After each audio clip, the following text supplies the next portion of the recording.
Oh my goodness. The WNBA, the Indiana Fever organization, it's a complete circus and a clown show. Now, look, I don't know. We got to go through what Bree Turner is alleging versus the Indiana Fever organization in response to Sophie Cunningham. And I was staying away from it, but damn it, we can't stay away from it because it's here now.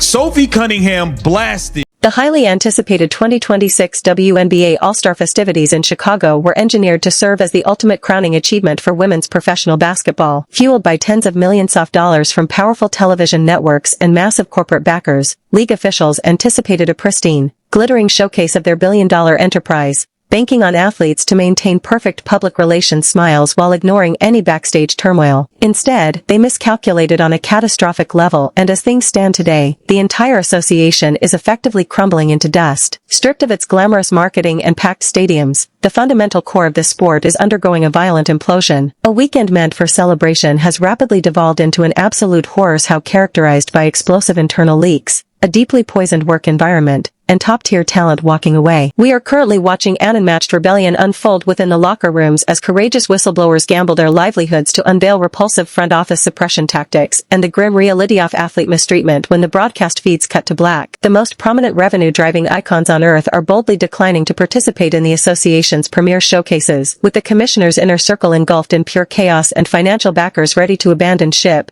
You need to buckle up because the league's shadowy underbelly has finally been exposed to the public eye, ensuring the sport will never return to its former state. To grasp the true nature of this violent rupture, one must peer beyond the statistical leaderboards and plunge into the heavily fortified, venomous administrative environment, where athletes were historically viewed as disposable commodities expected to endure physical punishment on the hardwood while maintaining absolute silence about institutional abuses. But that barrier of silence has decisively shattered. We have got to get into this. Oh my goodness. This is nuts. We're going to get into all the tweets, but she started right here. She said, an issue that has caused problems, though. So she's saying transgenders has not caused any problems in women's sports. This is Bree Turner. An issue that has caused problems, though. Last year on my WNBA team, the Indiana Fever, a male staffer was fired for sexual harassment, but we were encouraged to keep quiet about it. That is an issue. Sexism, misogyny, homophobia, and racism are all issues. Bree Turner just put the Indiana Fever organization on blast. I don't know if this is true. I don't think... Look, I'm not a huge fan of Bree Turner. I'm not into all the activism stuff. But I don't think that she would come out and just lie. Like, it would be really weird if she came out and lied about this, saying a male staffer. This escalating nightmare initially ignited when horrifying accusations surrounding the Indiana Fever franchise were abruptly shoved into the harsh glare of media scrutiny, largely thanks to respected league veteran Breonna Turner detonating a massive bombshell across her social platforms. She laid bare a genuinely terrifying scenario involving a male organizational employee who was quietly terminated during the previous campaign for sexual misconduct. Yet, the true terror lies not just in the initial transgression, but in the meticulously orchestrated concealment campaign that ensued. According to these explosive revelations, franchise executives aggressively leaned on their roster to remain totally mute, essentially forcing these women to bury their personal trauma and sweep the entire ordeal under the rug to shield the team's lucrative billion-dollar reputation. Management swiftly issued an incredibly robotic, highly filtered press release claiming they prioritize safety, all while cowardly dodging any specific questions about the actual offenses committed. This starkly illuminated a chilling reality for the athletes, proving that top-level administrators are infinitely more concerned with hiding massive controversies and preserving their own paychecks than safeguarding the mental and physical welfare of the very competitors who sacrifice their bodies on the court every single evening. As the sickening truth regarding these institutional cover-ups propagated throughout the sport, the underlying fury brewing among the players violently erupted. They collectively recognized that the WNBA's entire operational framework was fundamentally compromised. From the officiating crews repeatedly failing to police malicious encore cheap shots to the executive suites completely neglecting their duty to prevent backstage harassment, prompting a desperate search for a relentless catalyst who possessed the raw audacity to directly challenge the billionaire ownership. 100%. I know that it definitely freaks out me and my teammates along with girls on other teams. Yeah. Ella, and you are suing your high school because they allow biological boys in the locker room with you, and you've incurred harassment. Oh, whoa. I didn't even know this part. So this young lady right here is suing her high school for letting biological boys into the female locker room. Hold on. This is crazy. And my teammates along with girls on other teams. Yeah.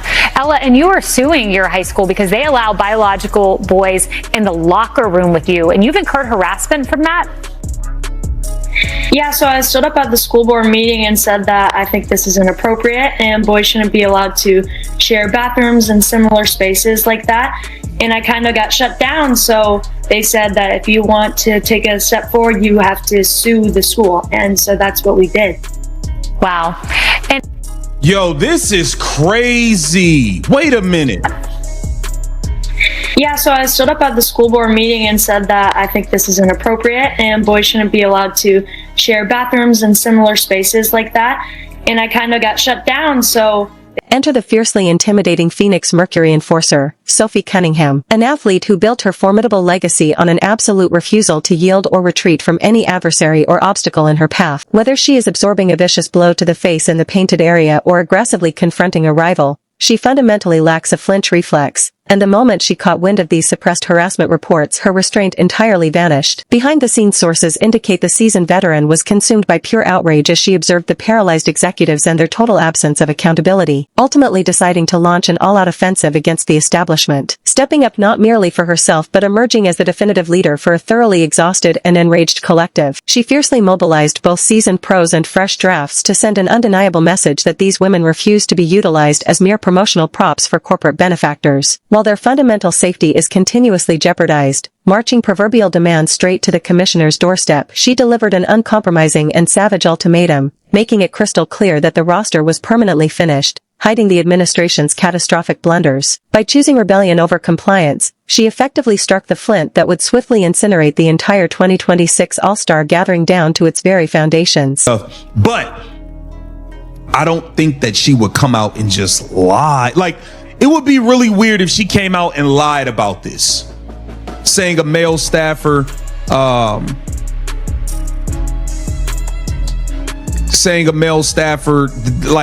her to make it up. I don't think she would make it up, but this is definitely in response to Sophie Cunningham saying biological men should not be playing in women's sports, point blank, period. Okay. And she came out and threw the Indiana Fever.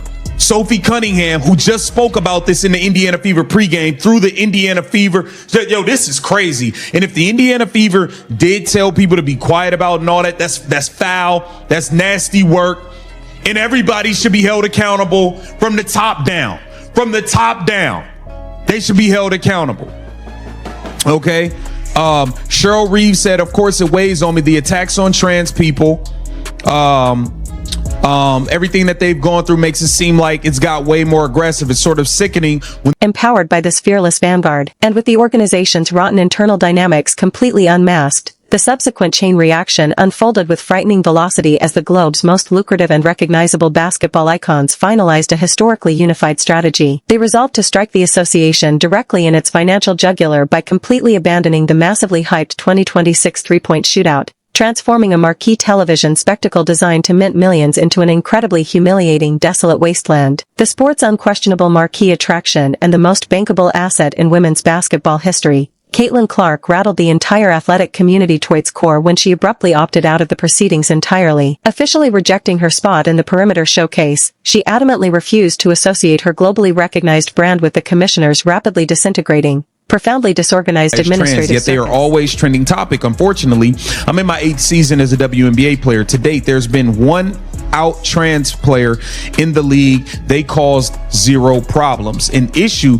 that has caused problems, though, last year on my WNBA team, a male staffer was fired for sexual harassment because we were encouraged to keep quiet about it. That is an issue. Sexism, misogyny, homophobia, and racism are all issues. There are many sex variations, and then she went into the whole thing. Okay, from my time, my undergrad at Notre Dame, I took many courses where I became better educated on trans community. My studies have led me to be inclusive. Okay, now this whole rant, She said, I know people speaking about trans inclusion as a recipe for hate and such an awful platform, but I would much rather the hate come my way instead of the trans community, and my mentions are off anyway. If you're interested in supporting the trans community or becoming more knowledgeable about how they are constantly under attack, some of my favorite nonprofits, and then she listed them and yada, yada, yada. Now, this is all in response to what Sophie Cunningham doubled down on saying today. Check this out. On that same vein, in that story with ESPN, you talked about wanting to protect young girls who shouldn't have to go against biological men. Just can you expand your viewpoint on that? I mean, I think I said what I said. I think it's kind of common sense. And I think I'll always believe in that. I think it's really important to protect children. And that's little girls who are also involved in that category. And so Broadcast executives were immediately seized by absolute panic, fully aware that a broadcast devoid of their primary superstar would result in a catastrophic viewership collapse. Yet, the unfolding disaster was merely getting started, adding to the widespread fan bewilderment. Reigning title holder Sabrina Ionescu is also glaringly missing from the participant list, further cementing the front office's image of desperate incompetence right before sharpshooting veteran Kayla McBride unleashed a public tirade against the league's brass, openly trashing what she deemed a completely half-hearted outreach effort. She aggressively highlighted the profound disrespect and sheer chaos trickling down from the highest levels of management. Music. The overarching statement was devastatingly clear as transcendent playmakers and battle-tested veterans united to establish an immovable boundary, refusing to print money for an institution that conveniently ignores chronic workplace misconduct. Music. This situation has escalated far beyond a simple failed promotional event into a comprehensive institutional meltdown, with the administration forced to watch their meticulously curated kingdom disintegrate before their eyes as the workforce finally grasps its immense leverage. These women are permanently rejecting the antiquated expectations where they were forced to display gratitude for a modest salary while higher-ups shielded bad actors and ignored vicious physical assaults on the floor. Meanwhile, the powerful financial backers who injected hundreds of millions into this promised athletic revolution are currently barricaded in frantic emergency meetings, viciously interrogating the commissioner over a catastrophic public relations inferno birthed from pure ineptitude. They are fiercely demanding to know why their premier broadcast is being actively boycotted and why the athletes are forced to depend on fierce peers just to secure basic locker room safety while the central office remains completely paralyzed. Connecticut is playing really good as a whole. I think everyone's playing their role really well, from top to bottom. You know, they don't go out there and do anything outside of what they do, and that makes it difficult. And so, yeah, you could look at standings and where they're at in the league, but when you do that in this league, you're going to get beat by 50. And so we have one more game before break, and we cannot take this game lightly at all. And so we have to come out with following our scout, following our game plan offensively, making them play us into what we do. But, you know, BG's a load for anybody. Last one I have, Sophie. How do you, I guess, navigate a climate where whatever you say, people are going to say, well, this means you're automatically in this box or this label or that label, politically, morally, whatever? I really don't care. I know that sounds bad, and I'm not trying to come off like that, but I do think, you know, everyone always is coming at it as a negative. Well, me coming out with that, there's so many people who are coming out with the positive, saying, you know what, finally someone has said something, and I don't really look at either side of those, because I know whatever I say, I'm going to get hate and I'm going to get love, and if I'm going to live by the love, I'm going to die by the hate, and that's just not who I am. I beat to my own drum, and so people are always going to have something to say. You could win the championship, you could be the best at whatever it is, and there's still people who are going to hate on you, and so that's just what this world is. So I'm confident in who I am. I'm proud of who I am. I'm happy being me, and I'm going to continue to be that. You always had kind of that mentality when it comes to, you know, people saying things, or is that something you've built and learned to adapt over time? You know, I think I've always kind of been able to, you know, handle that type of pressure, I would say, and the type of eyes and the type of people who have comments. And like I said, there's, you know, going to be some negative comments, but there's also a whole bunch of positive comments too that no one really ever, you know, people hate positivity for some reason. I have no idea why, but there's a lot of positive comments too when it comes to that. And so, you know, it is what it is. Like I said, we're all human. We're no one's perfect here, and so I really don't care what other people have to say. I know who I am. My people know who I am, and hopefully I'm doing them proud and you know, making room for young boys and girls in our world to have a better future than we did. The commanding officer of the association is currently sitting at top and actively detonating explosive, completely exposed after her veteran administration foolishly believed they could control this massive surge in popularity, utilizing the exact same venomous, antiquated tactics of previous decades. Assuming the locker rooms would simply bow their heads and comply was a fatal league-altering misjudgment that has officially pushed this sport past any conceivable point of return. Fed up with being muzzled regarding sexual misconduct and surviving within a dangerously flawed infrastructure,